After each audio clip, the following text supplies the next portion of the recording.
નેપાળમાં ભયંકર પૂર તાંડવ થયું, ભયંકર પૂર આવ્યું અને ભૂસ્ખલન થયું. અનેક લોકો મરી ગયા અને અનેક હજી લાપતા છે. એમાં આપણા ભારતીયો પણ કેટલાક લાપતા છે.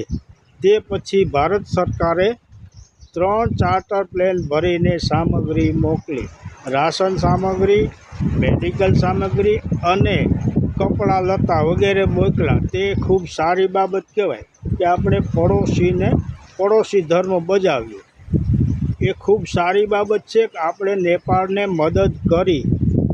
પરંતુ કહેવાય છે કે ઘરના છોકરા ઘંટી ચાટે અને પાડોશીને આટો.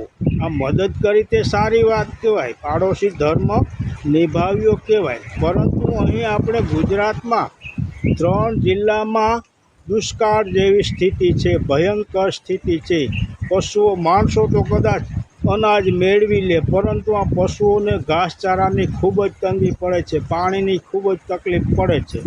છતાં પણ તંત્ર, સરકાર આ ખેડૂતો સામે જોતા નથી. ખેડૂતોનું આંદોલન છે તેની સામે જોતા નથી, તેને ન્યાય આપતા નથી.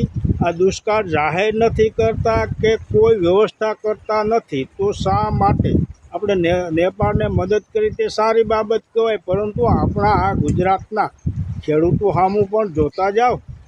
જય માતા.